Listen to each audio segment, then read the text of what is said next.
Ladies and gentlemen, good evening.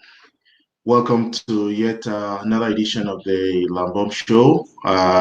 Today is Monday, May 10th, 2021. And as always, it's an honor to be broadcasting from Washington, D.C. and with BK in the UK. Today, we are continuing our series on African immigrant men, relationships, and whatever that means in between. So, our topic today is what we have done over the last 2, 3 months is we have laid out a series of issues that we think are pertinent to relationships as created, from a man's perspective. And we are now beginning to see how to, what are the solutions? What are some of the things we have to pay attention to? And we have been talking a lot. We talked a lot about communication. We talked a lot about, looking at this from the perspective of uh, the the dynamics, relationships as a dynamics and how you come into it. But want to look at one aspect of care is the problem that we African men, especially those of us in the Western, we don't care. What does it actually mean to care? And in my introduction today, in the advert that I put out, I referenced the comment that was made to me by a Cameroonian lady here once, and I talked about it again in a previous broadcast, where she said Nigerian men are more caring and more romantic than Cameroonian men. And that was kind of interesting. And I was trying to find out, what do you actually mean by care? When you say somebody cares, what does that mean? Is it care from what perspective? They bring you gifts or what? So as always, to help us, to guide us in this conversation, we have with us BK. Welcome. How are you feeling today? I'm good. Two things. It's either things are going right, in which case we celebrate, or we're putting things right, in which case we anticipate celebrating. In this particular scenario, I've got those two in the same space because you are actually here present and you are one of my amazing Monday experiences. So help me. Why should I complain? That's very gracious and very generous of you. But let's go into this let's say famous discussion about African men and care. And Sure. let's frame the question. Let's frame the conversation even in a different context. Sure. When you go into the maternity, it's very strange to see an African man as a midwife. After all, why would a man be a midwife? Wife is something that isn't it? So when it comes to the caring industry, the caring professions, it's something that comes to women naturally. There are more women nurses, there are more women teachers, there are more women in restaurants, all these things. So the man becomes an exception to these otherwise caring professions. And so the question whether African men really care seems to be misplaced, don't you think?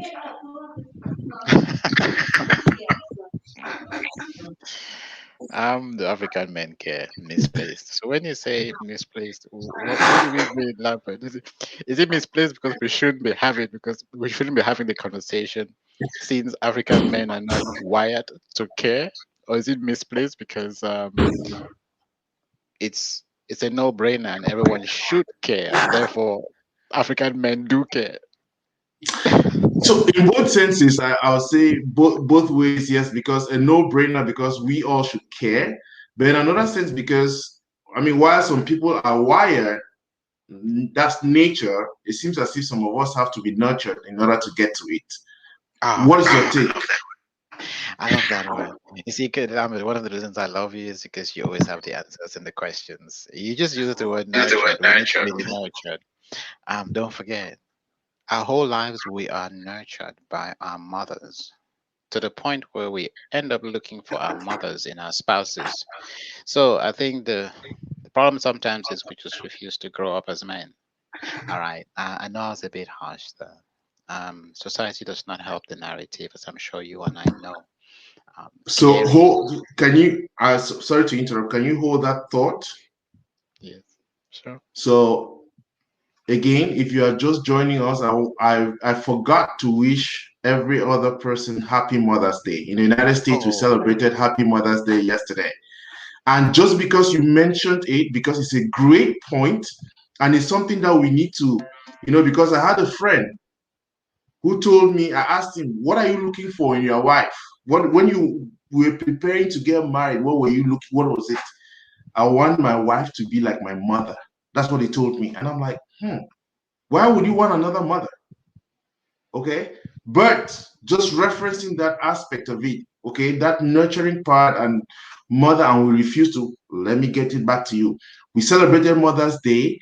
We want our spouses to be like our mothers. That's a whole landmine you just opened up there, okay? Because our mothers, they persevered with our parents, with our dads, and all that. But here, we're in a different world, different conversations. But take it away.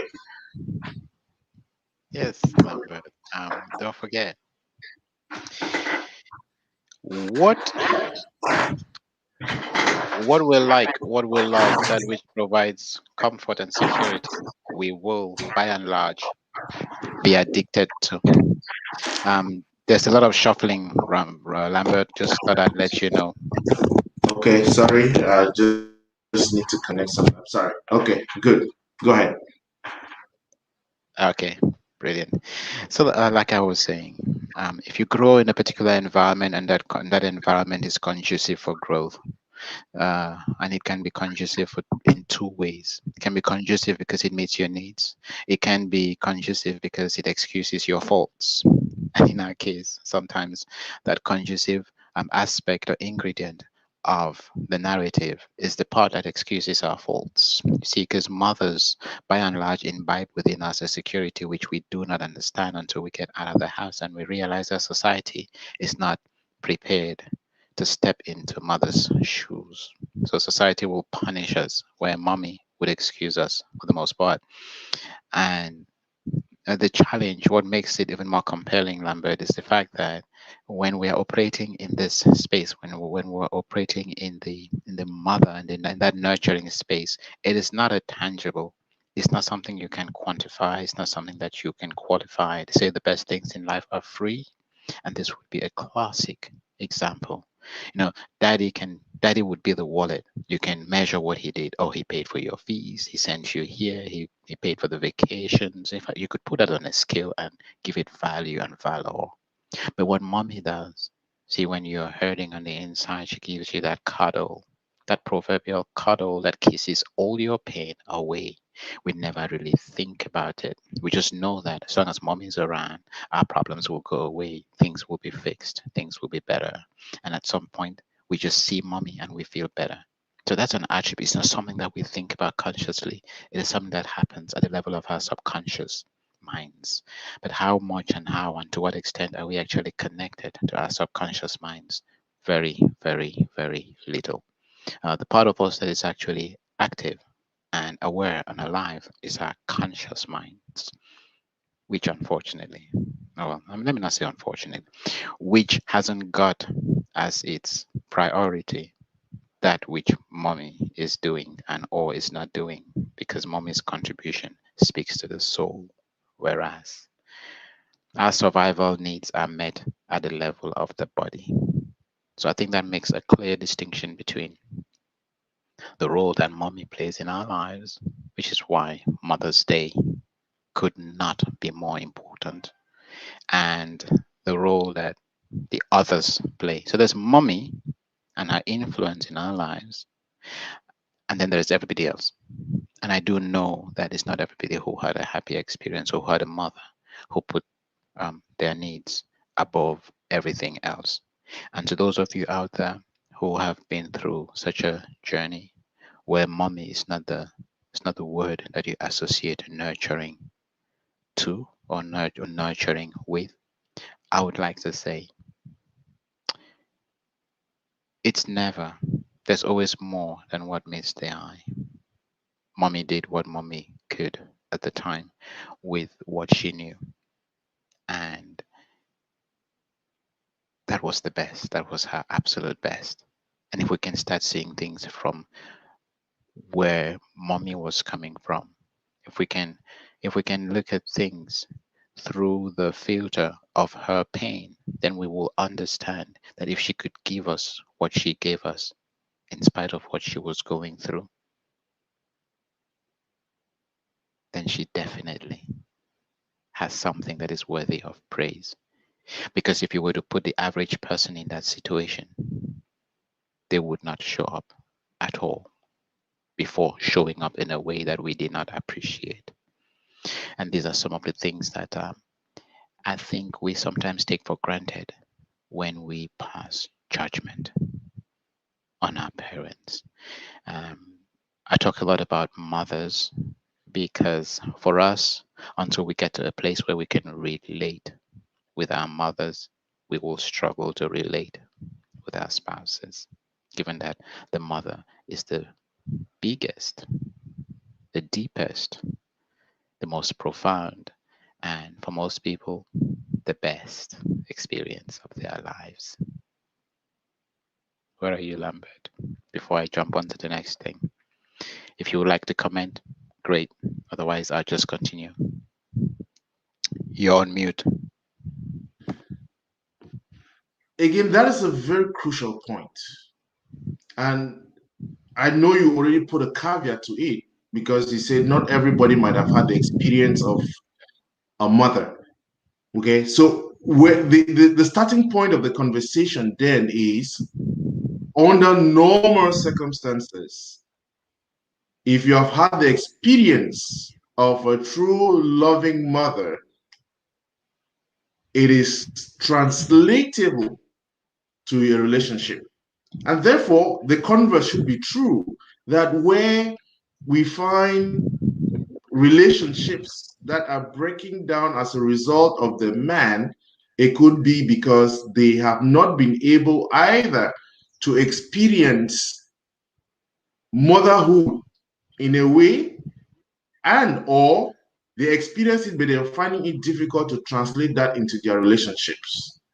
And I think that is a big marker to be, to I don't know how you put that so bluntly, because definitely most of the time men are said to be so tied to their mothers, isn't it? Your mommy's boy, and then the girls are with their fathers. I mean, that's a common experience. I have two girls. They'll tell you, okay, I have a boy too, but it's not about preference, just naturally. But what I hear you saying is we have not been able to translate because we always operate from the conscious level, and we are not bringing that unconscious, which we have carried along with us, the good moments with our mothers, into our relationships. Did I get that right? You absolutely did, Lambert. You absolutely did. See, because don't forget, when it comes to being cuddly, when it comes to being soothing, for most people, not necessarily all. Again, we have to we have to respect generalities and general statements that we make. For most people, mommy was the go-to person. And so by and large, we are the product of our environments, and the things in our environment that make us, that grow us, are usually the things that we would look out for when we go out into the real world. You did say something about people who may not have nurtured or experienced a nurturing mother. It cuts in so many different ways because we all react and respond differently. We all take different impulses. We all see different things in the experiences that we live. So you could have someone who had every best experience from their mother, and because they're trying to make a mother out of their spouse, they will not settle for anything else. So they become recalcitrant. So they believe that in order for you to love me, You have to be like my mother and treat me like my mother. So if I'm not getting the treatment that I got from my mother from you, then you don't love me. Now, this could be an internal dialogue that we're not even aware of, just something that's going on, brewing within us, something that we react and or respond to because that's the way we are wired, period. And it takes conversations like the ones that you and I are having to get people to a point where they actually start introspecting. They start asking themselves, okay, cool. What are my influences? What exactly is it that is driving this action or this reaction? What is the expectation that is not being met? What is the need I'm looking to fulfill that is falling short? And it takes a man, obviously, to ask that question because the answers can be frightful. Should I carry on? Yes, so go ahead. I think, I mean, basically, I'll come back to it, but just go ahead. Okay, cool. So, what else did you talked about? We talked about the Nigerian man. Let's talk about that very briefly. What's common with in the Nigerian culture? Let me ask you a question. Let me put a question to you, Lambert. Think about the Cameroonian community and the Nigerian community. Which one would you say? Who would you say is more enterprising in terms of business acumen and the sales guy? The Nigerian community, of course. Well, Thank you. Igbos. Thank you. Exactly. So you would notice that these are sales guys, right? So they've got their pitch. They have their sales pitch on deck. They are selling their businesses and they are selling their personal enterprise, personal services corporations, which is who they are as a business to people on a daily basis. So at some point, it becomes second nature. So naturally, a woman shows up in front of them and hey, they just sell themselves and they know how to treat a woman nicely. So it may be cliche, but by and large, when you go back to the culture and you look at what is prevalent within that culture, you get to understand what it is and why it is that certain things seem to move or go a certain way or have a certain twist and inclination or tendency. I think for that particular one, I would say by and large, that is the explanation for it. We're talking about the experiences that we have and how varied they can be. So, two people going through the exact same experience will pick up a completely different, well, two people going through the exact same situation in terms of the stimuli and the stimulus that they're exposed to. These people will go through, they will have completely different experiences. And the experience that they have of a situation is a direct function of the meaning that they give to that situation or to that experience. And that meaning is a direct function of what they chose to focus on. See, if you go to a football match and you spend your whole time looking the at the spectators, you will have a completely different experience to someone who actually spends their whole time looking at the game. And if you're looking at the game and all you're doing is focusing on the areas, the part which is not active, so you're not following the ball, you're looking at the opposite side of the pitch where nothing is happening. Again, you come out of there with a completely different experience from someone who was actually with the action and they were in the motion and they were in the tide, running and flowing with the current. So you realize that focus is a very important thing because that's what gives meaning. And for someone who is vulnerable on the inside, you could have that experience, come out of that experience, like I said, and it could make or break you. Were you were you nurtured, and what did nurturing or what does nurturing mean in this case? Is it because your needs were met, or is it because you were spoiled? So these are all questions that we need to be asking. Now, for the person who was spoiled, that's usually the one, these are typically the ones who would want their wives to be exactly like their mothers. See, because if you were corrected and put in the straights and narrows, then of course you would not have a problem getting that from your wife. By the same token, if your mother was so battered, so used, so abused, or not in her own space, if she was not in a place where she could actually correct you, and all she could do was use you as an outlet, a coping mechanism to run away from her own husband who did not validate her, who did not value her, then you would realize you would have gotten an inordinate amount of love and attention because you would have become her husband. And so you notice it's a very complex dynamic. Something like that happens, you you transpose and you project that onto your to be wife, and that could be the onset of problems. We talked about caring. You asked the question, what is caring? So I always like to work with acronyms. So Start just with before you get C. into that, I would like to Yeah. welcome Andrew, Franz, Kemka. Greetings to you both. Solange from the UK and a couple of others. There's some comments that people made about the Nigerian and Cameroonian situation, even though that was just meant to be a teaser. Okay. But I think the point you have established here is quite clear, isn't it? How we Mm. relate with our mothers is able to we are able to translate that, and depending on if you were spoiled, you want your spouse to become the exact replica of your mother, or if you're properly, again, that's a conversation we can have. Let me hear your acronyms about care. Remember, how caring are African men Mhm. is our question. So what is caring for you? What do you take that to be? So caring is a calling. Uh, Caring is a calling, and the C here, the calling represents the C in the word calling.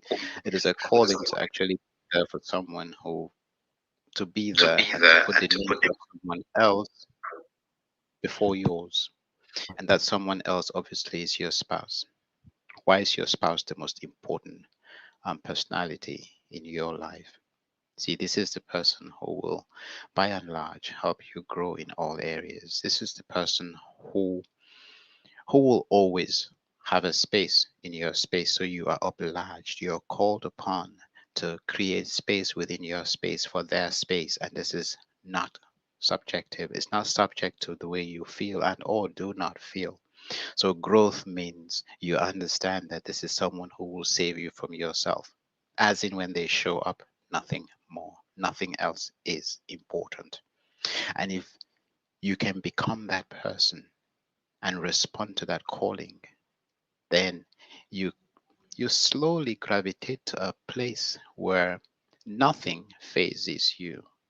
See, because you would have practiced, you would have had enough practice to switch from you've had a bad day at work. You come home. I just want to give a classic example to put what it is that I'm saying in context. You've had a bad day at work, you come home and you're not in a very good mood. The only reason you're not in a good mood is because you brought your experience from home, from the workplace into home. What you think and focus on will always grow, amplify, and it will have ramifications and all repercussions downstream. So it only gets bigger and it only gets worse and it gets uglier.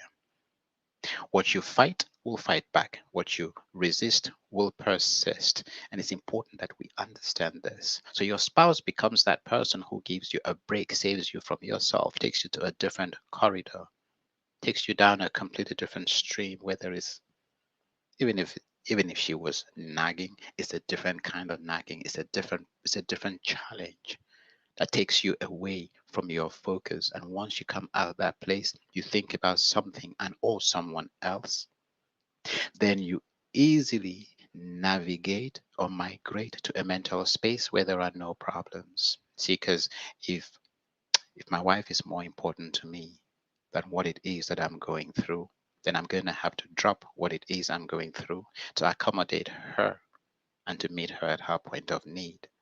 If my focus is to meet her at her point of need, I'm going to have to rise to the occasion, elevate, and get in touch with my higher self. Now, if I get in touch with my higher self, I become love, I become light, and from there, all I can manifest is healing.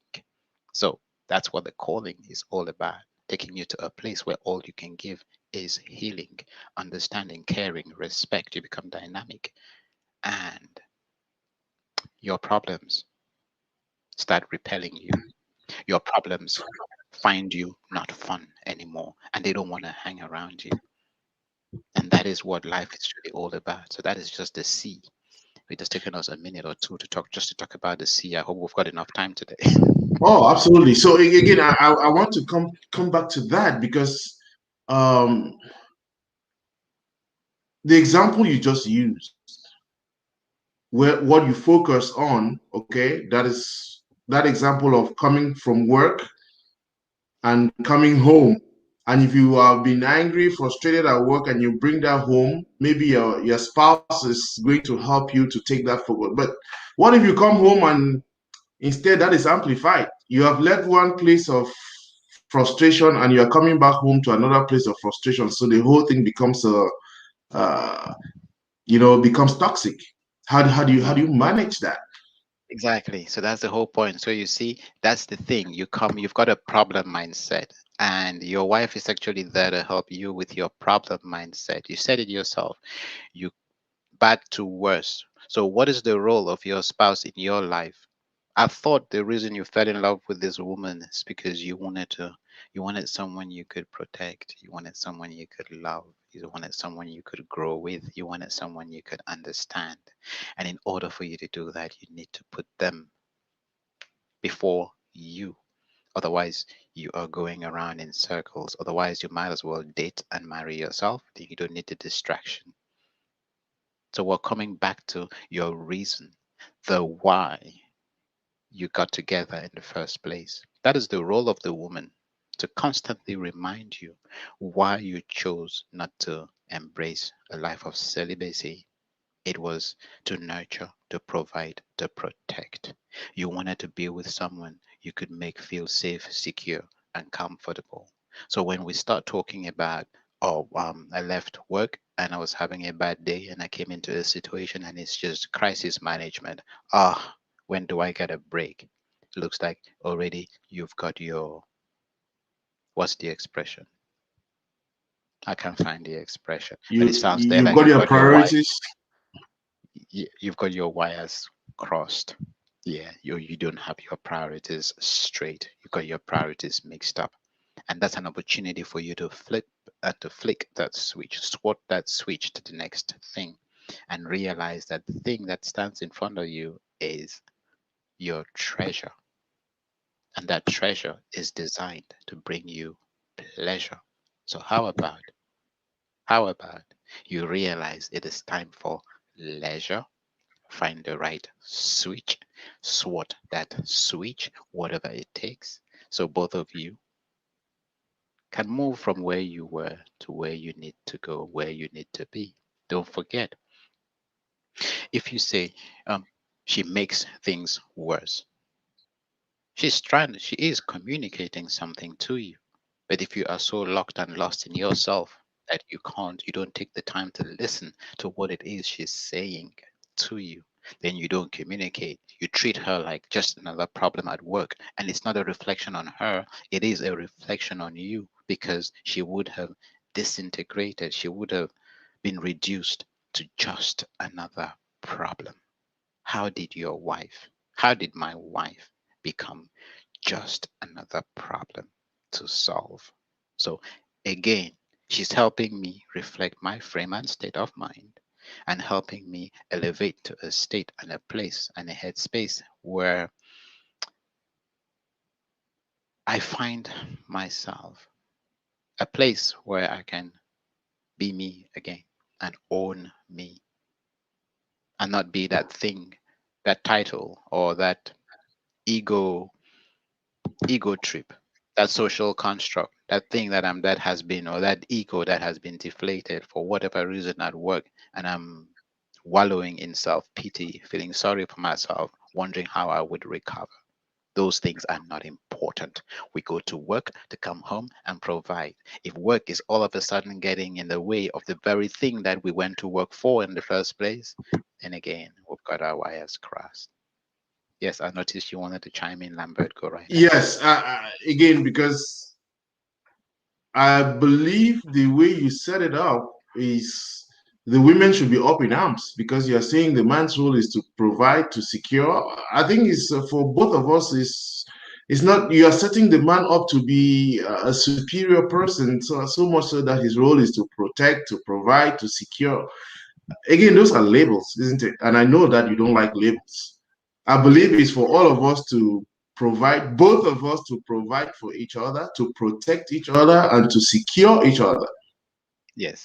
And And and so it is. Again, I think that example was just one out of many examples, isn't it? We're just using that as work and all that. But I love the fact you say that the wife, this is somebody you treasure, isn't it? So how has the treasure all of a sudden become a problem? Okay, so much so that you know um, you now find yourself butting heads against each other, which should not be the case. Okay, yeah, so right. okay. And by the way, Lambert, I would like you to represent those who would love to challenge everything that we say here, because not everyone will be asking those questions. So fire on all cylinders. If we could turn it inside out, upside down, flip it on its head, let's do that. So we ensure we cover ground, we cover perspective, and we touch it from all angles. So we're not biased, because the idea is not to turn this into a task and put men off. So don't forget, again, our focus here is not the woman, it's not the lady. Mhm. Women are going to take their own responsibility, and at some point we want to be responsible for who we are and what we do. When we do that, then we are actually, by and large, we are teaching by example. No, sorry, I take that back. We're not teaching anybody, because she doesn't need to learn anything from us. We don't need to be her teacher. She can learn and she can grow, but we are living by example. So when I say it's our role to protect, to provide, and to nurture, it's not physical protection, provision, and nurturing, although that is also, depending on what the dynamic is within that home, that becomes important as well, because that's the first human need, certainty that we'll have a roof over our heads. And that involves the material. You don't build a roof over someone's head with words. But then you heal with words. There's a certain sense of security that you don't get to feel. Doesn't matter whether or not you live in a mansion. You could live in a 43-bedroom mansion and feel so insecure because you're not appreciated, you're not valued. You're run down every day. You don't feel safe, you don't feel secure, you don't feel comfortable mentally and or spiritually or psychologically and emotionally. Those are more important. Now, those implements are more important than their physical constructs. The home that you can touch, the house that you can get in, or sorry, the car that you can get into and drive. Those things are good and great. They're added extras. If you feel really safe, secure, and comfortable in your spirit, you can manifest all these other things, because we are bigger than these things by and large. But if you don't feel safe, secure, and comfortable in yourself, in your spirit, and in your soul, then everything else becomes a struggle. And so, as the head of the family, there was an interesting conversation going on online the other day. Is it Mimi Mefo? Yeah, she showed an excerpt of a gentleman who was doing his very best to um, shine light on the woman and emancipation and the conflict between the two and what women should be doing. Now, you had so many different opinions going on there and going in so many different directions.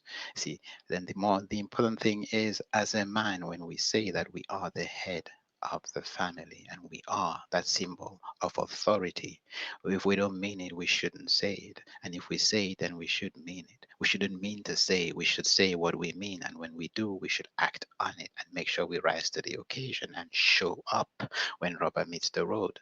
Otherwise, We are absentee landlords looking for the credit but not ready to do the work. And there is no work in it, because if you truly love, then love becomes its own reward, because you get from giving. You don't get by asking. Respect is something that is earned, it's not something that is demanded. See, someone will respect you for who you are, not for what you ask for. And it's very important that we make these distinctions. So, again, it's a choice. We can choose to get married, we can choose to live a life of celibacy. When we make a particular choice, we have made that choice. We become that choice. It's not subject to debate. We don't discuss it. It is fait accompli. Et ça se fait. Un point, un trait. You don't go about the bush. You don't go beating about the bush. No if and or buts. No, well, the problem is this did not or that did not. No, no. I love this expression. Yam done, yam not done. I love love it.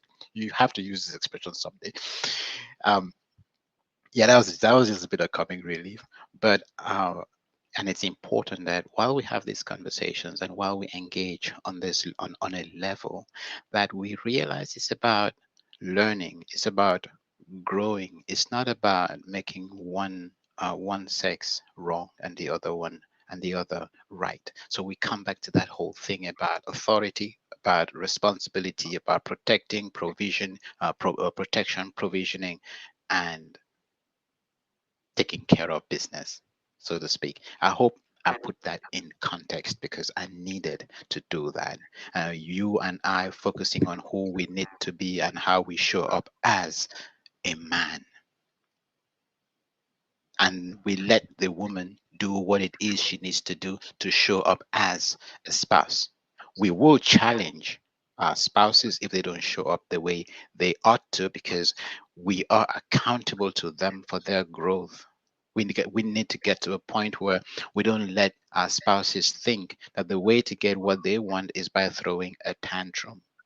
We get to the bottom of things and we ask ourselves, why is it she's throwing a tantrum if she could handle it in a certain way? What did we do to push them so far that they didn't feel like they could communicate with us? So Marilyn says, why is providing, protecting superior? Okay, that's an interesting question. I like to understand the context of the question. Everyone has their role.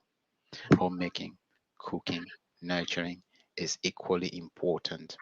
No, And I think she's referencing she was challenge pushing back on the question I asked that when you put it as the man being the one to provide to protect, you are making the man look superior to the woman because both of us should be, and that's why she's saying, why is that? Why is protecting and providing being superior? And she comes back to say, hey, everyone has their role, isn't it? Basically, restating your point.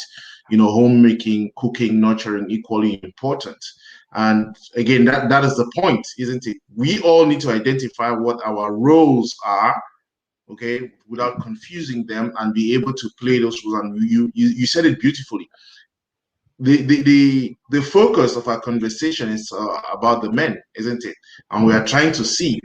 We just used an example of a man coming home with problems and coming to find other problems at home. It becomes a toxic thing, and you go about that in a nice way.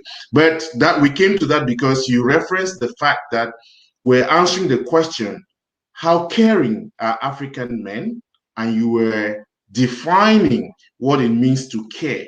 And to care. the C you said was a calling. We are called to be something, to do something. Move on to, I mean, again, if you're finished with Maryland, you can go on to your next. No, I'm not done with Marilyn yet. We can't we Okay. can't we can't, we can't just kick Marilyn to the curb. We need to give her full attention, full undivided attention. That's the way we treat our women. Can you go back to Marilyn's first question, please? Why is providing, protecting superior? Now, Marilyn, it's important that we talk about this because you see, notice we talked about provision and protection. We did not qualify it. You qualified it. Um, okay, I guess you're asking a question. Superior? So no, not in any way, shape, or form. It is just showing up. It is just taking responsibility for who you are as a person. Now, that doesn't stop you as a woman or as a wife or as a spouse being the one who provides and who provides this caring and protection, because you are going to have to do it as well. It's just, don't forget, we are different vehicles. So if you take, I love this example. If you take batteries, what do batteries do? They generate energy.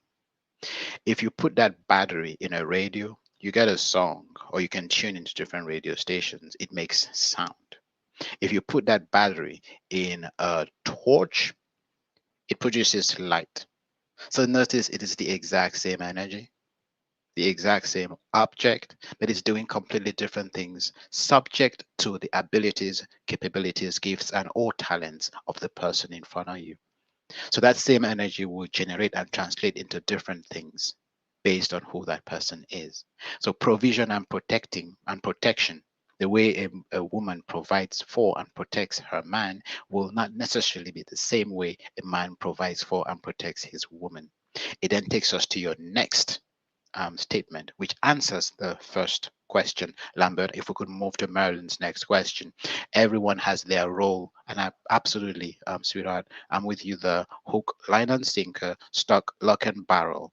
Homemaking, cooking, nurturing is equally important. Those things are equally important. And notice that again, who's doing the cooking, who's doing the homemaking, the nurturing, and all is a direct function of who has got the abilities and the capabilities in that area. In my books, it is not something that you're going to assign to a man and or to a woman. And this is the subject of discord in so many marriages. You come to a home and the man is the one doing the cooking because the woman can cook, and it becomes a problem for whatever reason. That mentality is absolutely gobsmack wrong. We need to hit it on its head and bury it once and for all. It's the narrative we really shouldn't be having, because two people come into an enterprise and they are one, which means the gifts that you bring to the table complement the gifts that I bring to the table to make us a whole. I'm not going to make you cook if I'm the better cook. And I know that when I cook, everybody eats and bites their fingers, but then I don't go to the kitchen because you're a woman. It just tells me I need to grow, and I need to grow fast, because otherwise my family is going down the drain. I hope we have exhaustively dealt with the questions you asked, the ones you anticipated, and the ones you didn't even know you were going to ask. Marilyn, could you just drop a comment so we know you are happy with the way this was handled? And if you have any follow-up questions, by all means, please oblige.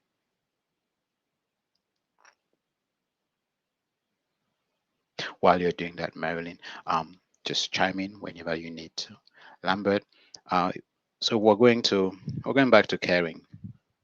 C represents the calling, and we've talked about it. What is A?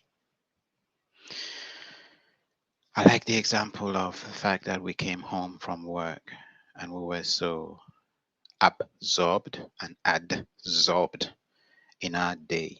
We made it priority. This is where we get a wake-up call.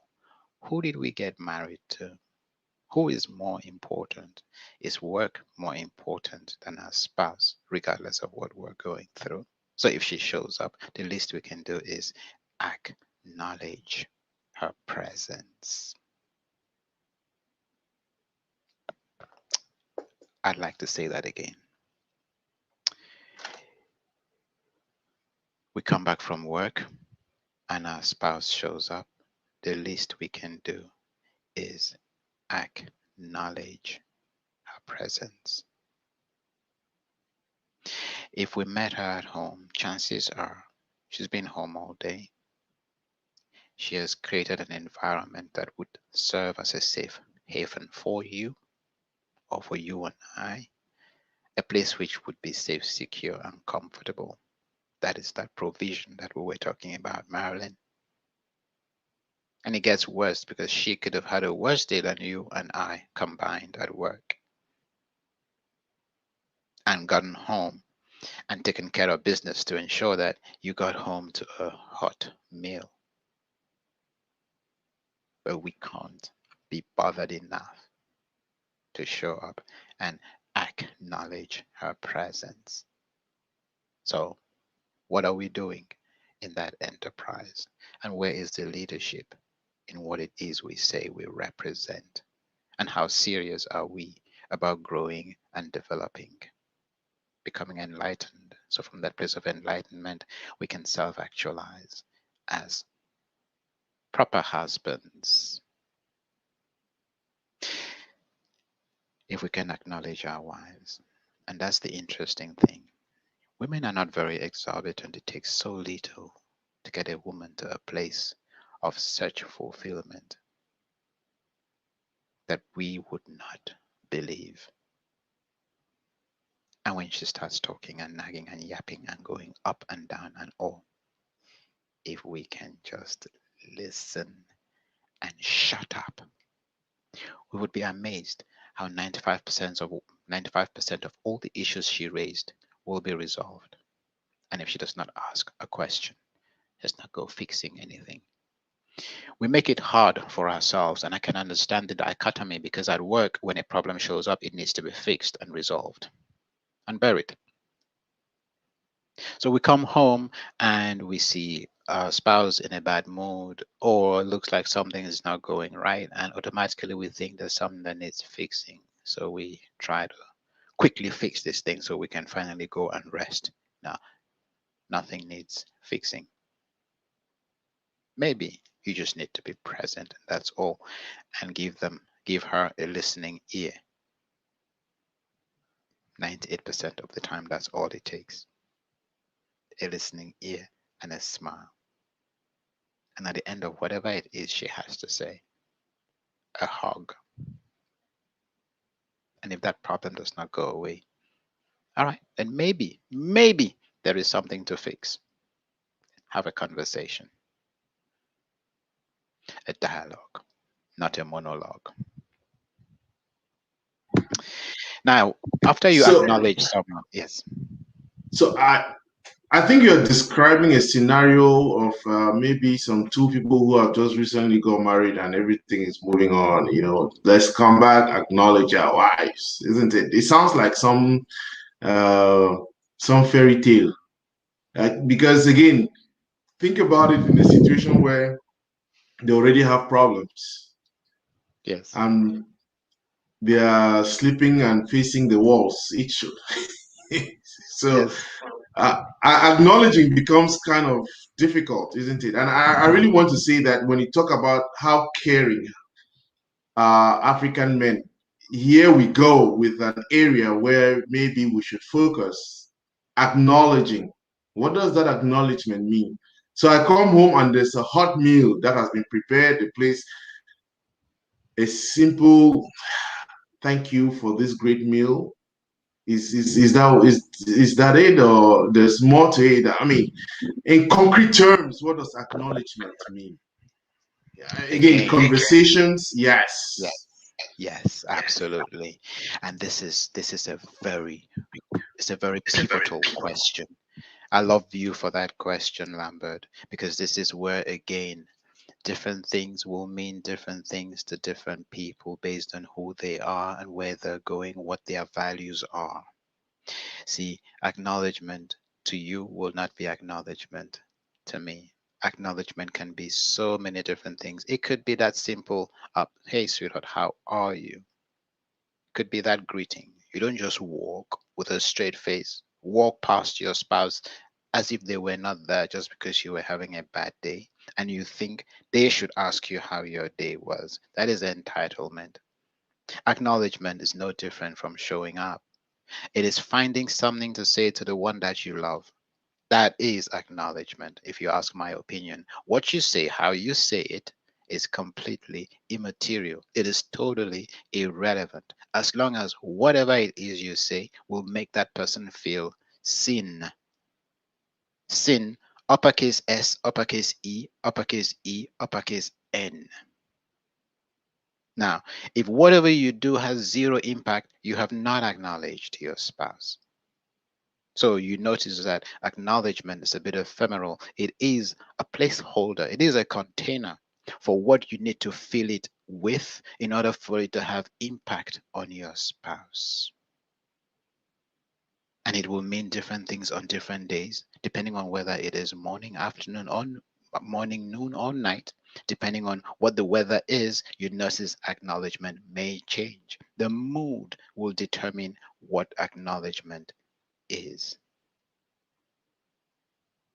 Now, your spouse just lost a loved one, and you're talking about her dress or something that is nice, but completely out of plaque and out of whack.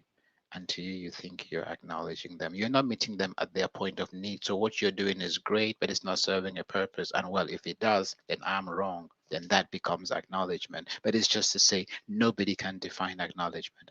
Only you and your spouse and what's happening in that relationship will define what acknowledgement is. You did say something very important, which I'm trying to recollect. I'm trying to remind myself what it was.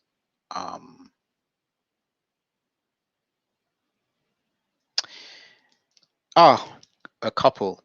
How do you acknowledge each other when you are already in a situation where you sleep each facing the other side of the wall, the opposite sides, or with your backs turned to each other? The question is, how did you get there? See, this again says one thing. You have both hurt each other in ways that showing up is not an option because you're afraid you will be undermined. Should I say that again? Yes.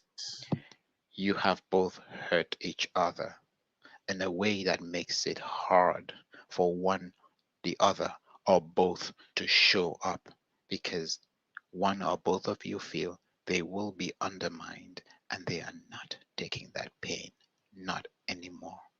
So all you're telling me is that there's been communication breakdown. So we can plow back communication, replace the calling, because there's no calling where you don't communicate. Otherwise, what are you going to be doing? So you see how the word care is building itself up as we go. You're called to communicate. And if you don't communicate, you will end up with your backs against the wall or backing each other when you go to sleep. But at least I'll still give both of you credit. You're in the same room, which means it can be fixed. Do you want to take it from there or should I carry on? So, BK, I think that is great. Permit me read something in relation to the acknowledgement, because Sure. I think it feeds into the conversation. And this is a clinical psychologist writing about relationships. And one of the things she says is be mindful of your partner's wants and feelings. This sounds basic, but so often we get wrapped in a quote unquote me attitude without even realizing it. We become so distracted and lost in our own heads that we stop thinking of our partner as a real person we are affecting. We may feel victimized and refuse to slow down and see things from our partner's point of view. Take time to try to grasp what your partner feels and experiences when interacting with you. What does how you act make them feel? Simply paying attention to your partner and acknowledging their feelings will make them feel safe, and I like it, seen. Will make them feel safe and sane. And that is the word that you used here. Then you can be kind by engaging in behavior that acknowledges their wants and desires. So again, just to support that point of Mhm. acknowledgement, a placeholder. You can fill it with whatever, but for you to fill it, you need to be vigilant. Okay, you need to know what, acknowledge your wife's feelings. And the one thing which you said there, which is so, I mean, you spelled it out in capital letters, SEEN, even without saying anything, just listening. How caring are African men? And we can ask ourselves, you can replace that caring by how much acknowledgement we give to our spouses. And it's not so much about spending money on things. That's important, but it's about acknowledging that they are present. Yeah. So, as you can see clearly, every problem has the solution in its own definition. You asked what caring was, and we only got up to the where how far did we get to? We got to R, right? But yet, we are still on A. No, I think we got to R, relating. Okay, we have been talking, I didn't pay attention to that, but again, relating, Okay. okay. Yes, or maybe we did not. So okay, if we talked about acknowledging, yeah, I know you're right. Maybe, gosh, looks like I'm ahead of myself. So, having acknowledged our wives and made them feel seen, the next thing is you want to engage. And the only way to engage is if you relate, which falls back to or comes back to what you just read. And again, notice this is common sense that has been packaged and is referred to as clinical psychology. Because I am not a clinical psychologist doesn't change the fact that you and I have been called so many different things in so many different situations. But again, these are all pretty much biblical principles that get packaged and sold to us as one thing or the other. If you are present and you are aware of your environment, all these things will come to you naturally. If you put something older than yourself first, these things will be second nature. It only becomes a problem when you put yourself first because you're looking to receive. And when you're looking to receive, you start hoarding.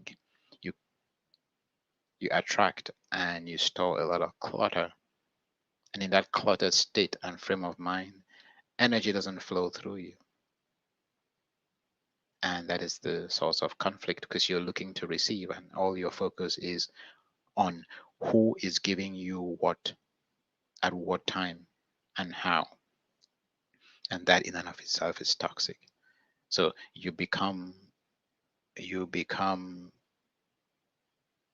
this thing that hoards energy, that traps energy. And energy is meant to flow. We're all meant to be a conduit. So it comes in, it goes out. And that is how we find healing. That is how we are fulfilled. So what men often perceive as a nagging disposition of women is a form of communication and a mirror of their inadequacies. Oh my goodness, Jude Ozugen, that is so spot on. And I just like to piggyback on what you just said and add to that the fact that pretty much when we engage with anyone, whatever it is that comes out, what we see in them that we do not like are typically, as Jude says, mirror reflections of our own iniquities and shortcomings that we project on these people. And the things we see in people and love are again mirror images of who we are that they reflect upon us that we want to relate with. So we see ourselves in others. The thing you would recognize is the thing that you know. That is why we call it recognizing. If all I see in you are your weaknesses, someone else will look at you and they will not necessarily see the same weaknesses that I see in you. So, what does that tell you? It's easier for me to identify my shortcomings and or iniquities in you than it is for me to identify and deal with them within myself.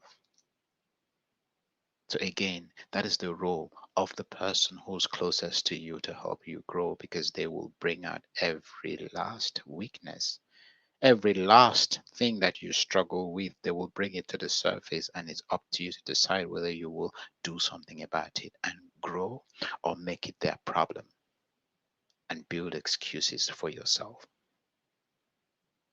to stick to childish ways. Marilyn is back.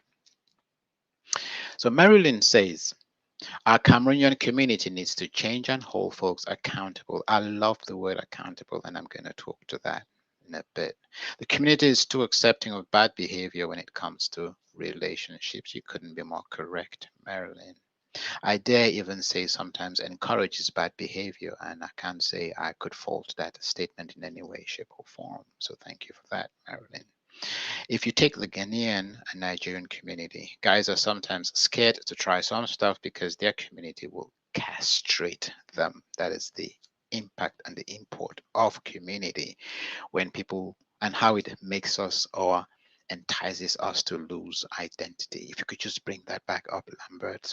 I just want to touch on a few things that Marilyn said. So she talked about accountability, and it's a very important word, often confused with responsibility, because people usually tend to say, oh, well, I'm not responsible for them, so it's their problem. True, we are not responsible for anyone, but we are accountable to everyone that we engage with in any way, shape, or form. And what is accountability?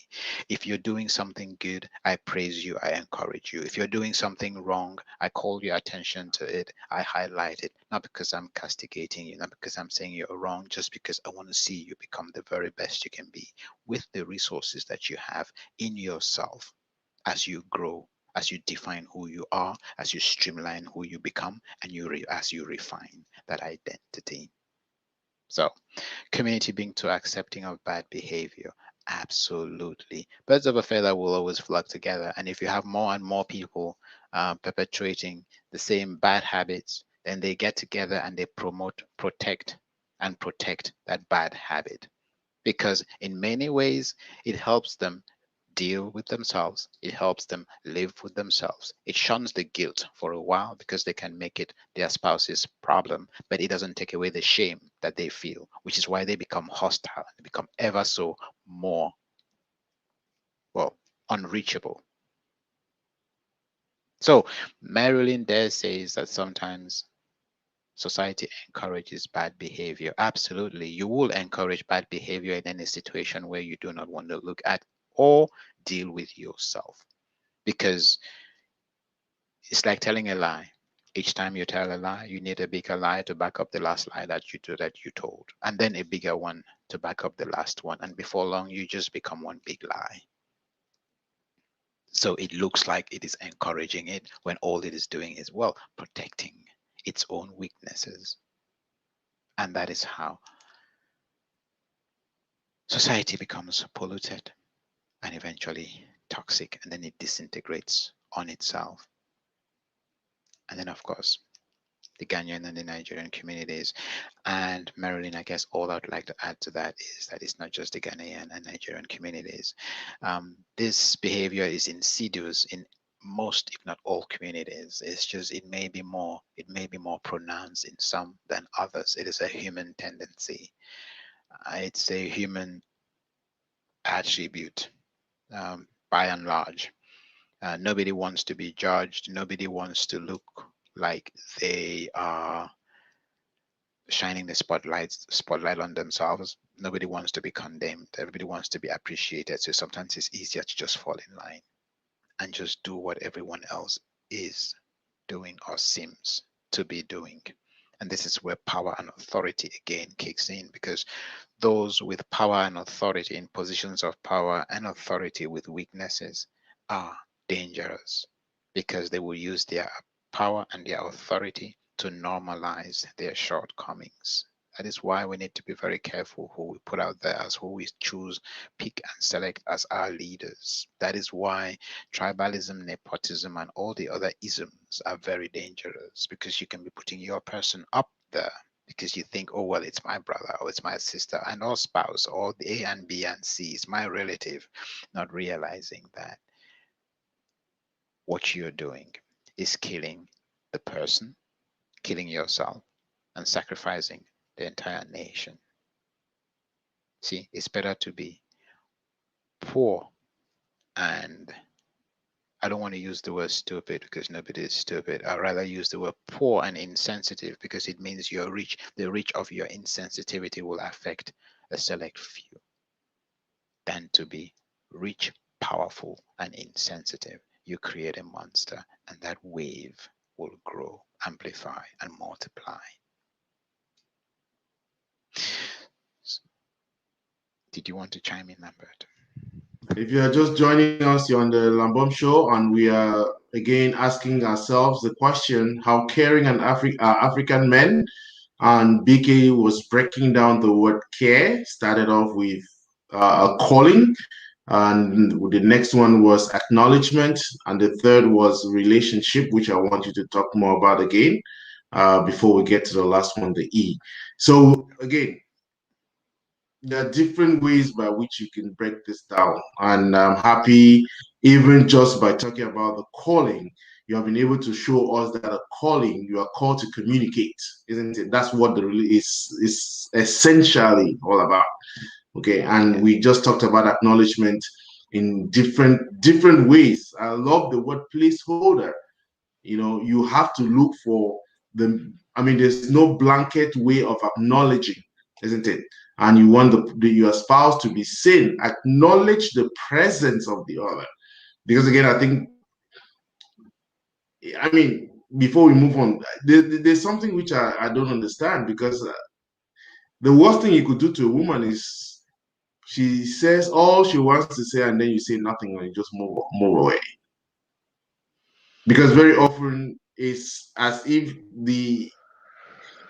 there's some provocation in terms of just talking, wanting you to talk, and then you avoid it, and they feel even more incensed by that. I don't know what is. I mean, I'm only bringing this up because you said one way of acknowledging is just by sitting and listening and saying nothing.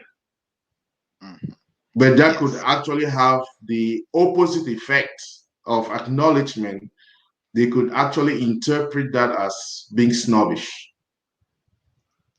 Yes. So that's a very important question, pivotal in all its forms. So don't forget, if if your spouse sounds irate and she's blowing blowing her steam, kicking the fuss, kicking the dust, firing on all cylinders, about to break hell loose, why would anybody do any of that?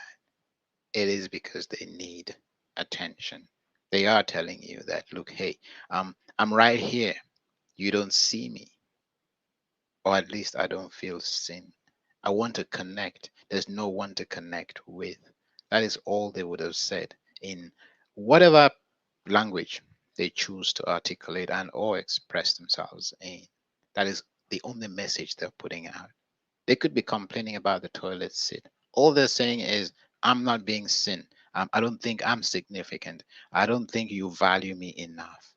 See, because there was a time when you left that toilet seat up and they would just smile and put it down, and they actually go in their minds, in their little mind's eye, they would go, isn't he cute?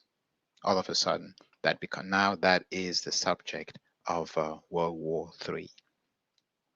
So women don't complain about things because they want that particular thing fixed. They can take care of it. Most situations, including men.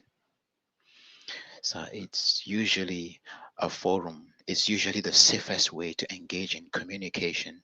And you know that, well, at least I'm not going to be ignored, or I'm not going to be called too sensitive or too needy.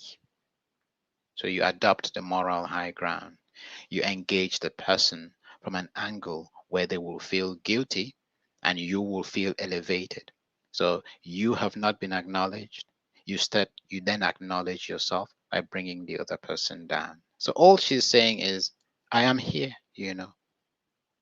You can at least see me. You can at least acknowledge me. You can at least make me feel like I mean something to you. Now, if I say that to you and all you do is look at me, make a U turn, and walk away, you've just confirmed everything I was so scared and afraid of that I mean absolutely nothing. That if you came to the house, if you came into that house, notice I said house, not home. If you came into that house and I was not there, and I were not present, it wouldn't make a difference. And that is the worst thing you can do to anyone. I'm glad you talked about women. Flip it on its head. Talk to your spouse and let her just turn away, walk away, and not acknowledge, not even as much as acknowledge what you said. We will call it disrespect. And she could just be going because she realizes, okay, nothing good will come from that conversation. But because we're already feeling so small and our ego is already so deflated and we need it inflated, we come out of that conversation thinking, oh, she did this to us. No, she did not do anything to us. We did it to ourselves. Talk to her the way you want to be spoken to. It does not validate, it doesn't make right what she did, but she did the best she could with the resources that she had. And so we're quick to go, oh, well, she did this to me. We don't realize that it takes two to tango. And we've talked about the joy of music in relating. It's a dance. And the language we use to execute that dance and its routines is communication. And this communication can be verbal just as it can be non-verbal. In fact, 90% of communication is non-verbal because I can be telling you, I love you. And if I said, I love you with this expression on my face, I'm sure you would agree with me. The person who's listening will not bat an eyelid. They would think I was a joke. That's what words are for you. They mean absolutely nothing until they are backed by intention. It is the intention that gives the word meaning. That's why when you tell your child you love them, they hear something else. When you tell your spouse you love them, they hear something else. When you tell a friend you love them, they hear something else. If you tell an acquaintance or a stranger you love them, they hear something else. They appreciate the word within the context it was used and the energy it carried. The expression on your face, your eyes, including your heartbeat and your pulse when you tell your wife that you love her, if you mean it, is completely different from the expression, the energy, the impulse, and the surge when you say the same thing to your kid. And that is the difference. You're using the exact same word, but it's coming across completely differently depending on who it is you're talking to and what it is you are articulating and what the scenario is. Because if someone is trying to point out weaknesses that you made, things, areas you really need to grow, and you come up with, I love you, that's an insult.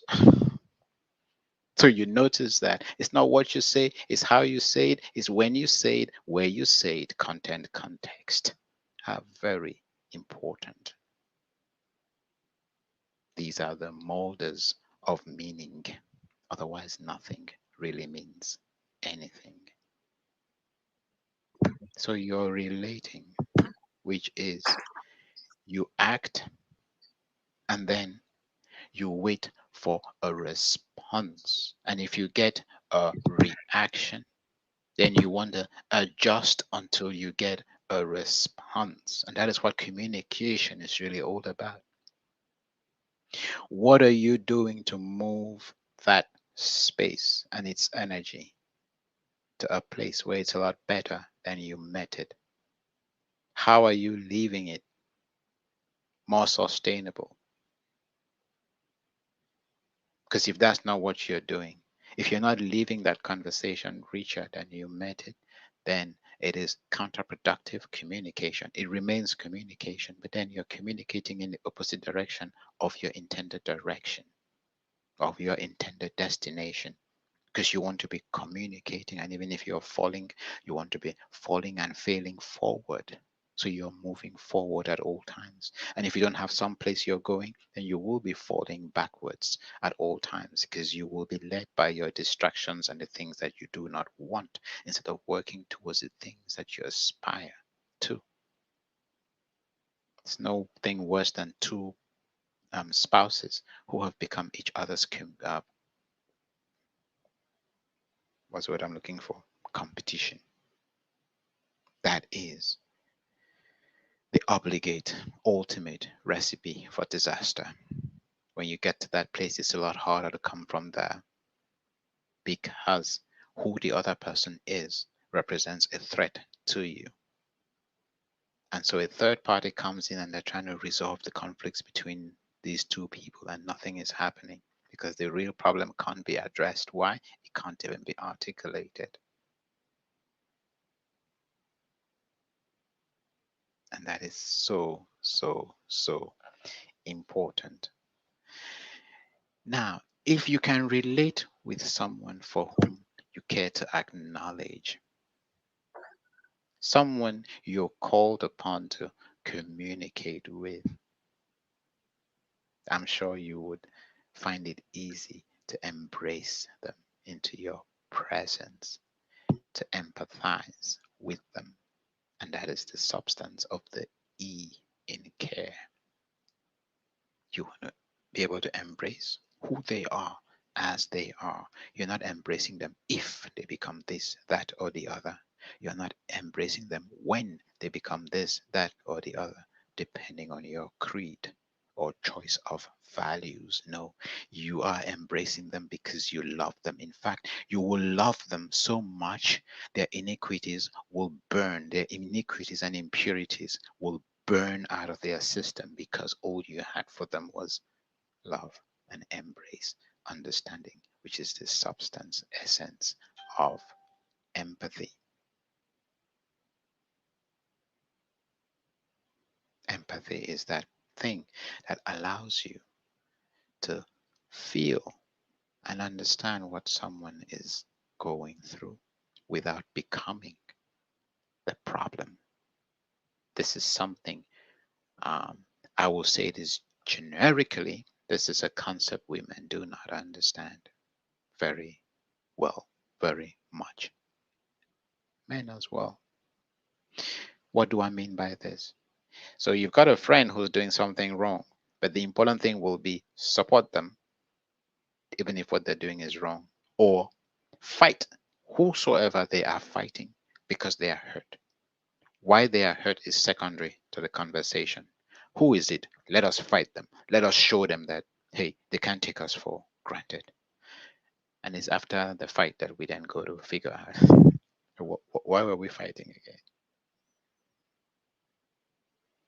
I said women in general because men are not particularly keen on talking about problems. They just go have a drink. So you don't have, well, of course, you've got gangs, which pretty much exemplify the same thing. You don't have one gang telling the other, telling its member, oh, no, no, you were wrong. We need to go apologize to the other guy. No. Okay, there's a fight. Good. Now we'll take care of them. And it's as simple as that. That's not a very good example, I know, but sometimes I prefer these really dark examples so we can appreciate the value of the message and its reach. Because this is a place where people actually will lose their lives. That's why I love the example, because when we do that in the home, we don't realize that we're killing each other. We think life and death is something of the flesh. No, it is not. You have lots of people out there, especially in the current times, who are dead. I call them the walking dead. They look smart, they look intelligent, they look like they've got it all sorted, all the T's are cut, all the I's are dotted, and all they are is a shell, because someone is killing them every day. The little things that we do, our little unkindnesses, make of us unkind and make of others unkind. And again, I talk about energy. When we exchange these energies, we build synergy. So imagine the ripple effect. I make you sad, I make you unsettled. You then make the next person sad and or unsettled. Who then does the next thing? Who then has that same effect on the next person? You've got that ripple effect, like the butterfly effect. A butterfly flaps its wings. Here in the UK, you have a hurricane or a tornado in the US. It's that little change in pressure, that little change that amplifies. And before long, you have leaders who have been impacted and influenced by that same energy, taking decisions which are counterproductive for everybody. And you and I don't realize that it started with us. It started with that swear word, that curse word that I put on cast on you to make you look bad. You took that word, you cast it on the next person who did the exact same thing. And we created the synergy that we're all complaining about today. But again, it's easier for you and I to point a finger out there than for you and I to take responsibility for our role. And yes, we need to hold people accountable. Holding them accountable means we empower them to do the right thing. It doesn't mean we try to be responsible for them by getting them to do what we would have done or what we thought we would have done when we did not do whatever it is we were called upon to do when we had the chance. And so that is empathizing. Empathy is the thing that prevents the ramifications and the repercussions of our little micro iniquities, our little micro insensitivities that we propagate, which then amplify and become the mood and become the pressure that we feel every day, the stress that we live, the distress that we must overcome, and the duress that we carry. That's the onset of what? Depression. It just goes through two junctions. Goes through frustration, bitterness, suffering ultimately, and then descends into depression. And we become a customer for Big Pharma, who's always more than happy to accommodate. Fascinating conversation, BK. So again, our question was or is how caring are African men, and we decided to focus on care. We talked about care as being a calling, being called to communicate. And one way or one area where we communicate is when we acknowledge, you're able to acknowledge the other person's presence that they are seeing. Then you get into a relationship, and in that relationship, you are able to embrace. So, question for you, BK, from Jane. Sure. So, what do you do when competition becomes the weapon in a relationship? And again, you just took that away from me, Jane, because I was going to focus on that. The problem is when we start competing in a relationship.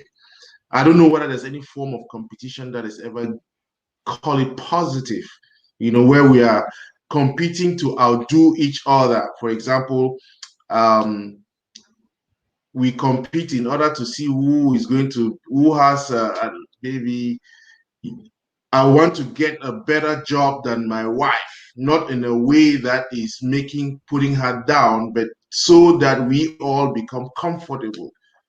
But Yes. Vicky, let me not take it. That's Jane. Let's talk about it because you mentioned it, and I think it's a problem for our relationships, competition. Yeah.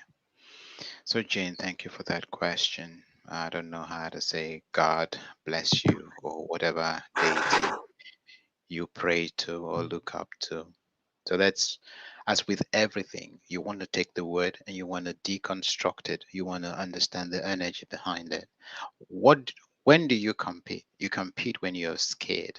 Why are you scared? You don't want to be second best. How did you find yourself in a place where you felt like you were not, where you felt like you were second best? You are not good enough. So the other person makes you feel not good enough.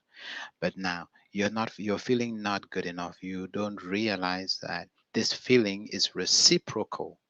It is reciprocated. That's the only reason why the other person competes with you as well, because they feel not good enough and they need to show you that they are better than you. So you must have locked yourself in a routine where you were talking, walking past each other and not communicating. And all the other person was hearing is, I'm better than you. Women are very good at correcting their husbands for the best of reasons. You talked about competition and can it be a good thing? No. The only time competition is good is when it is directed at self, just as the only time power is good. Oh, sorry. Yeah. Power and control. The only time control is good is when it is directed at self. Self control, self competing, competition. If I'm competing to do better vis-a-vis you, if I'm competing to show up better next time than I did the last time when I engage with you, that is positive competition. That is amazing. But if I'm competing to be better than you, it is because you have made me feel like I am absolutely nothing. How did we move from a place where the enemy that is meant to be out there, moved in and was in our indwelling, living right within our own home? That is how, for those who subscribe, that's how the devil works. And if the devil can take care of the family, if he can put the family in the bag, the devil in this case is just that negative energy, that negative force, which is negative or positive based on how we deal with it. Because again, when this happens, it just tells us where we are in our relationship, both parties. Question now is, do you want to? Are you ready? Are you ready to submit? Are you humble enough to be vulnerable and to accept that that is the message? That this thing that it brings in you has nothing to do with the other person. It is some pain that you had even before you came into the marriage, and that person just brings it out from within you by something that they do that serves as a trigger that incites you. That's all that it is. But it's easier for me to make it your problem and then think that, oh, well, if BK can, why does BK not heal that man so I can get well? It doesn't work that way. You're the one who needs healing. I'm the one who needs healing. You see, because when you start being your own healing, when you show up as that which you want the other person to be, your energy is going to flood them. It's like you become the light. And wherever you shine the light, darkness will leave the room. Don't try to change the other person. Be the best that you can be. Be that which you want them to be. And at some point, they will live up to your expectations because you would have given them a reputation to live up to. And it's as simple and as complicated as that. No ifs and buts. It will work 150% of the time if you can have the tenacity, the steadfastness, the wherewithal, and the fortitude to do that and to do it consistently while letting them know that you appreciate them. That's where it takes the person who's willing to grow and become the lead. See, because leadership is not a title. And again, that's what this gentleman said in his post, which I loved. Husband is not a title. He said, husband is an ordained responsibility. Leadership is not a title. Leadership is a spiritual responsibility. And the person who rises to the occasion becomes the leader in that situation. So leadership is about how we show up. Lambert, you and I don't do this because we're looking to get rich overnight. We don't do this because we're looking for some accolade somewhere. We do this because we care about a community that we love. And if what we do can touch one soul and make a difference in one family, then we would have arrived. It is 12:34 in the UK and I've got work tomorrow. Now, this is not spotlighting in any way, shape, or form, but it is about intention and intent and putting that into perspective. See, because if this had been about showing how good or great we are, I guess we would not be doing this, at least not the way we do it, not with the passion, not with the conviction. If we were waiting for likes and accolades and applause and for people to tell us, oh, wow, you guys are amazing, I am sure we would have given up a long time ago. We do what we do because we understand it is the right thing to do. And so we do it and we love it. And there is something within us that makes us come out here and pour our souls out for those who are listening and for those who want to be inspired by this energy. In fact, we are self-serving because if we create a better world tomorrow, then we get to partake in whatever outcomes we drive the world towards. See, you serve a community, you are part of the community, you are served in the process, whether you know it or not, whether you like it or not. And that is that proverbial scenario where what you do becomes its own reward and its own remuneration. And if someone appreciates it, great, but we're doing it for people. That's the most important thing. We're not doing it for remuneration, physical gain. So our gain becomes the appreciation and the difference that it makes, whether we can see it, measure it, or not. That's where faith kicks in. So when you find yourself, Jane, in a situation where there is competition, ask yourself, what is it that if you did and it expanded would take away the need to compete? How about you start by stopping the competition and letting your spouse realize and focusing on the things that you love about your spouse. See, because what you focus on will grow. Notice again, these are the same principles, these are the same concepts, these are the same values, mores, and ethos. We're just applying the exact same thing wherever we go. It does not change. That's what makes it so easy. That is why I can talk about any subject on the planet because the principles do not change. So all you're doing is maintaining that principle. You are doing what is right. What you focus on, we've already talked about that. What you focus on will grow. So focus on what you want. It will grow. It will amplify. Focus on what you do not want. It will grow. It will amplify. Jane, I'll give you a quick instruction. Don't think about a pink elephant. What is the first thing you did? You went to the pink elephant. You probably dressed it up in shorts and put a ring in its nose. But you get the idea. That's the one thing I said don't do. And that is exactly what you did. The mind doesn't know how to not do. So it just takes the don't and it processes the rest. That's your subconscious for you. And that's what it'll be working on because it doesn't know how to not do. It is wired to do. And it is as simple and as complicated as that. So kill the competition. Stop competing. Look for an area of growth. Check in with the person you were competing with. Find something about them that you like. Express it, articulate it, and leave it. Give them a compliment when they least expect it. Give her a compliment when she least expects it. And let that compliment touch on that thing, that very thing that threatens you. And let her see how it is an asset, how it is a gift. And guess what? They will use that thing to serve you because they want to know that they are valued. And when you give them an opportunity to be valued by identifying and promoting the thing that they actually are good at and are trying to use to show you that they are somebody, they then start using that thing to serve you because it then validates them.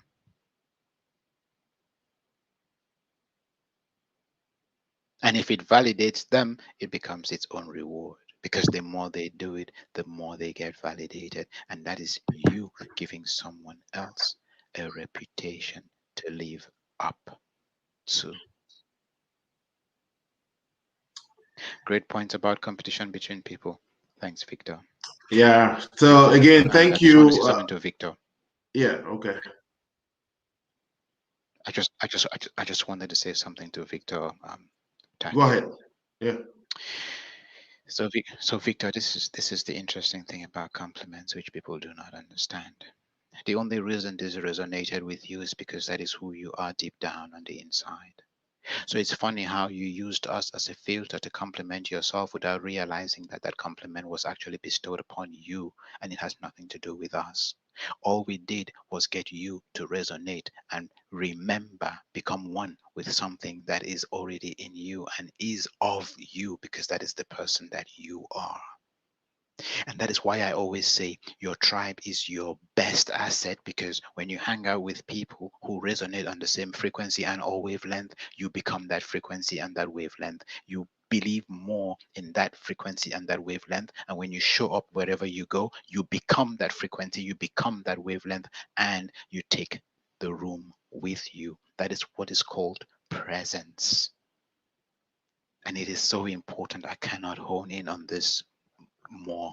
To everyone who's listening, we've come to a place now where we are trying to make Mindset Boulevard a community, and it's going to be a community of like-minded people who really want to grow. They want to grow their mindsets. Then they're looking for people who will not judge them, people who will love them. There is no right, there is no wrong within Mindset Boulevard. When we create that community at some point, we will close it. We close it because it's going to be invitation only. We only pull in people who follow a certain model and the principle. The personality of Mindset Boulevard is simple. By and large, it is unconditional love. What does that mean? Show up the way you are, articulate and express the way you are. You will be loved and cherished for who you are. No questions asked. It goes without saying. You can be you. It's a place where you can come, exercise you as you are, flourish in that space of who you are, and then go out into the world and be whatever it is you need to be. So that's the first principle, operating principle, and all modus operandi. The second one is discuss sacred things. What does this mean? It means nothing, no subject, no topic is off limits. Yes, we will talk about your period. We will talk about masturbation. If it exists, we will talk about it because there's nothing under the sun that hasn't got a positive to it. There's nothing that we can't learn from, nothing that we can't put on the table, pick apart, deconstruct, exchange energies, build synergies, learn something from, take taboo outside of the dictionary of the culture that we come from. Now, I know I have said something about unconditional love, which is great. It's about just being light in your presence. And so we can shine. We can be your light and you can be our light. You don't have to have a title. You don't have to have a name. You don't have to have a creed. You do not have to. In fact, the less you are anything, the better suited you are for this community. So it is not about the the des. That's another expression I learned in Cameroon. It's not about the des. In fact, the more of the day you are, the less comfortable you will find. You will be within Mindset Boulevard. If you are the sort of person who wants to be loaded up and applauded for your achievements and for the title that you carry, those things limit you. I say that to every person. I don't care how many PhDs you have got.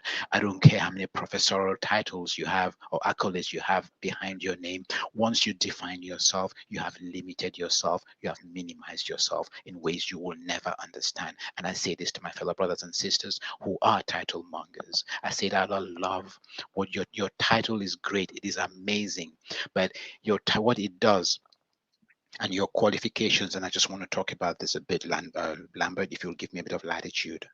Um, Absolutely. Thank you. So the qualifications that we have pretty much demonstrate to the world what we are capable of. They do not define who we are. Those qualifications are a tiny microcosm of what we are capable of. So the moment we define ourselves by something that we manifest, we shrink ourselves and limit ourselves to that particular thing, and we can't show up as anything else. We start depending on the title to define us, whereas the title came from us and it was really a tiny microcosm of who we actually are in the grand scheme of things. So show up as no thing, show up as nothing, because in that space you are potential, and from that potential you can become anything and everything to anyone and everyone and meet them at their point of need. And that is what Mindset Boulevard as a community is trying to promote. So right now I'm selling the community to you. Sell it to a friend that you know is about growth. Sell it to a friend who's tired of living the lie that we see out there. That lie that says you need to be A in order to be, you need to walk like this, talk like this, drive like this, live in this neighborhood, know this person, be this title, drive that car, live in this house or in that neighborhood in order to be somebody. We don't, that is the one thing we do not want. And I don't like to talk about the things that we do not want. I rather talk about the things that we want. We're talking about people who understand that from that space where they are not defined, they can become anything. They are potential. And from that space, you actually realize that you can connect with the universe and be empowered in ways you did not think possible just by rubbing shoulders, having conversations with people who are like-minded. It brings out things in and within you that you did not even know you carried on the inside. It helps you find meaning. It helps you streamline who you are, define and refine that person, perfect the tool that you are on the inside. And this is where I want us to talk slightly about identity. So we are spirit. When I talk about energy, you and I are just spiritual beings. So this thing we call the body, we manifest. 10 years ago, these cells that we have, they were not there. So spirit is pure light. It is love. And that is what has got potential. It's like the battery. Your soul is the character, shape, and form of your spirit. It is the thing that gives you, that defines your gifts, your abilities, capabilities, and your talents. So it is that thing that makes you unique in your own way. It could make you into a hammer or a nail. And the important thing is for you to discover what tool you are. So it is your soul that gives your spirit shape, form, and character.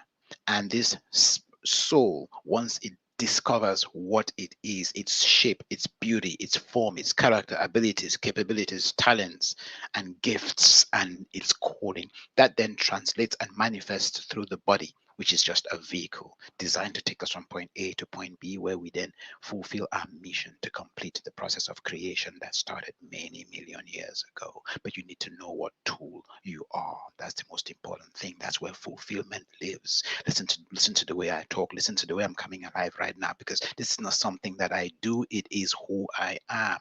And when I'm in this zone, I just flow. It's like I download stuff from I don't know where, but I just make myself available and like a conduit. That energy flows through me onto you because I love you and I want to see you become the very best that you can be with the resources that you have. And that is what this community is really all about. If we can do that and bring this kind of healing, exchange it, and empower others and bring others who want to be empowered. And like I said, once it is set up, it will be a closed community.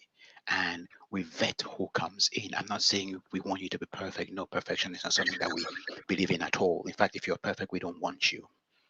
No, come broken. Be your broken self. Because it is in your brokenness, it is in that vulnerability, it's in that space that God or the deity we call the divine lives. And it's from that space that we can really grow and become our absolute best. So, Lambert, back to you.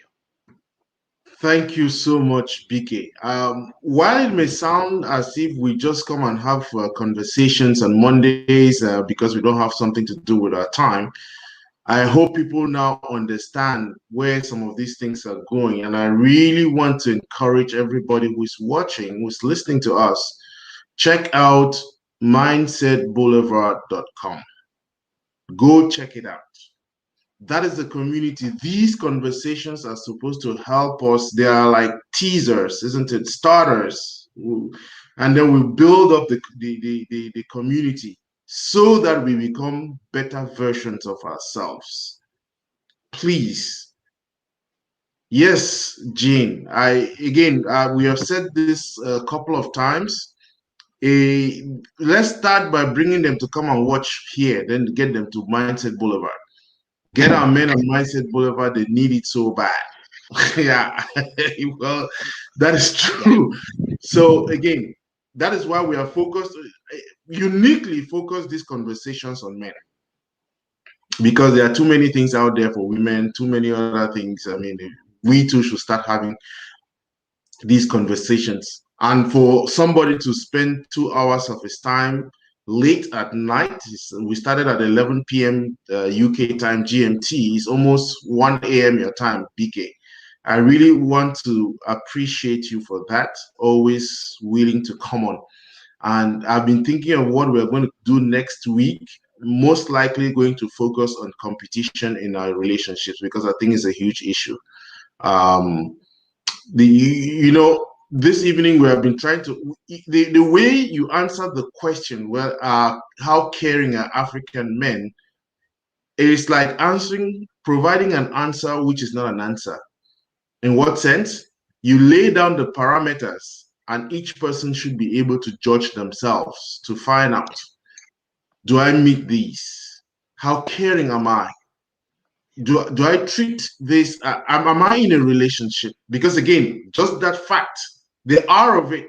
If you are in competition, it means you are doing a business, isn't it? And so you become scared. The other person becomes a competitor and all that. Which is again, do you acknowledge the presence of the other?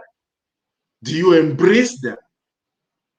In all of this, do you treat it as a calling? Do you look at what you are engaged in as a call? Because if it's a call, then you would invest in it. You would invest every bit of your time, your energy, everything around you, because it's a call. And I think that, let's try next week. I always say, bring your men along. So Marilyn, thanks so much, Coach BK. You are appreciated. I want to thank you all. Any last words, BK, before we go? Yes, there was something I so badly wanted to say as you were talking. Um, I'm not going to let anyone go until I tap and connect into it. Can you just repeat can you just repeat the last things you said? I need to juggle my mind. Lambert, you talked on a few touch points. Can you just repeat them, please? So again, I was just getting back to the topic of today, and we asked ourselves the question, how caring are African Oh, men? I've got it. I've got it. Brilliant. That's Yeah. fine. That's fine. Yeah. So, you said I gave an answer which was comprehensive, and yet at the same time was not an answer. I love that statement. That is the key. That is the power. That is so beautiful. It is so amazing, so all encompassing. What does what you said mean? Um, we have the answers within us, every last one of us, and that is what I like about uh, mindset coaching, so to speak. I don't even like the word coaching, because it sounds like, oh, I am this thing and I am imparting A, B, or C. No, we are exchanging energies and building synergies. Everybody has the template for an answer within them, and their answer is unique. So when I see the how to's that say do this, do this, do this, I don't know whether to laugh or to cry. Because if you empower people, all I need to do is show you how to drive a car.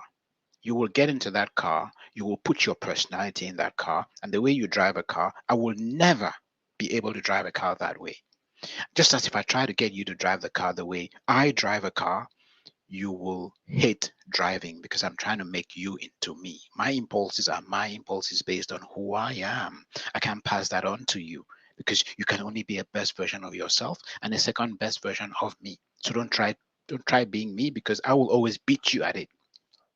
So what's the point? No, be you. That way nobody can compete with you. That is why being the self is the most important gift we can give the self. So I want to come back to what you said, Lambert. These are answers that make us think. They are placeholders, and we need to realize that based on who we are, we take our soul and we put our souls into those containers and all placeholders, and let what comes out comes out.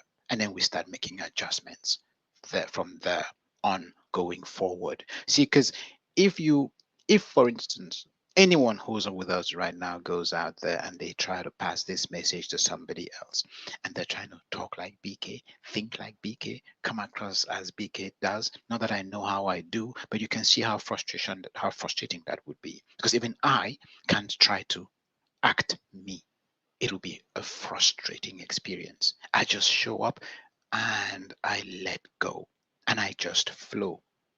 And there are days I'm not even sure I will be able to show up, but I'm confident that I mean, when I say sure, I mean I can come here and not be in my game, on top of my game. Today was one of those days. I was Lambert. I told you I was talking to. Oh, uh, I don't know if I told you. I was talking to. Hang on a minute. Hang on a minute. Where are we? Give me a second. I was talking to Lorraine.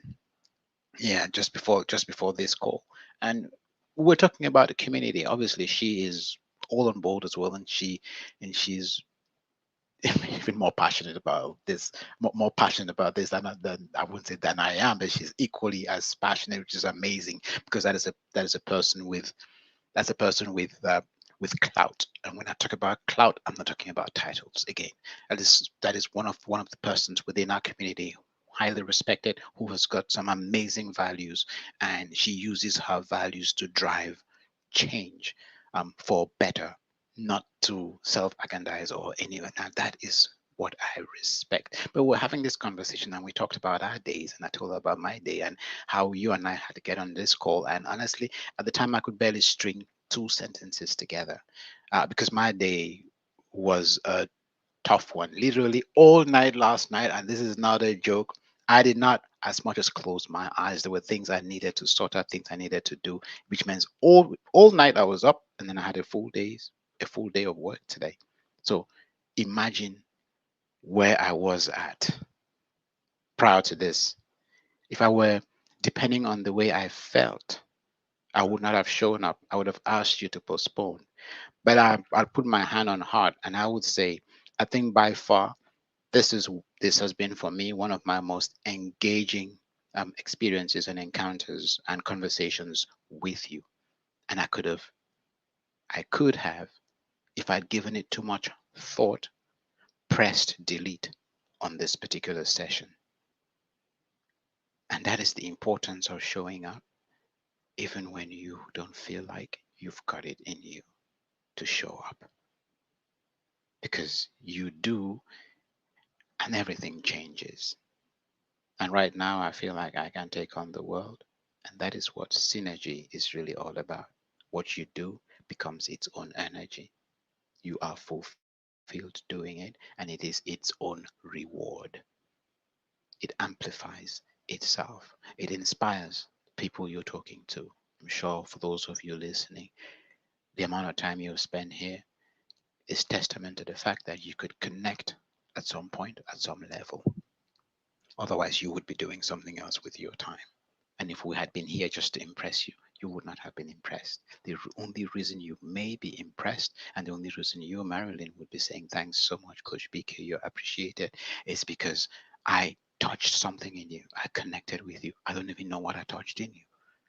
I was just doing me and trusting that God was going to use me to get through to you and to any other person who's listening. So thanks again, Lambert. That is all I wanted to say.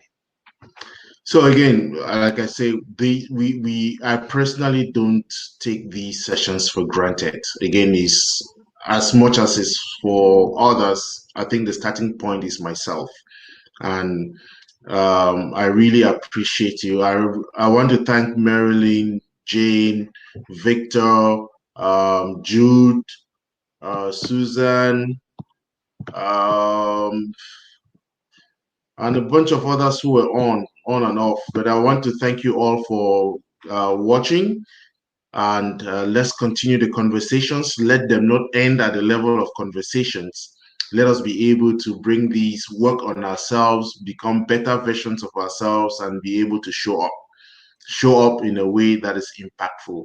And I really want to say, if you have a moment, please check the Mindset Boulevard. Until then, I shall be on this Wednesday with Okpa to talk about African immigrants and development. And we'll be back next Monday, same time, same channel. And I'm sure, except something changes, we shall be talking about competition in our relationships and how to handle those. There is a request, BK, just prepare yourself. There is a request about men. We talked about sex before, but this is a special request that has come from a couple of people about why we are not able, some people are not able to get their wives to orgasm and how we can solve that problem within our community. It's a very touchy subject, but I think it's worthwhile and we shall plan accordingly. So thank you all. Until then, good night.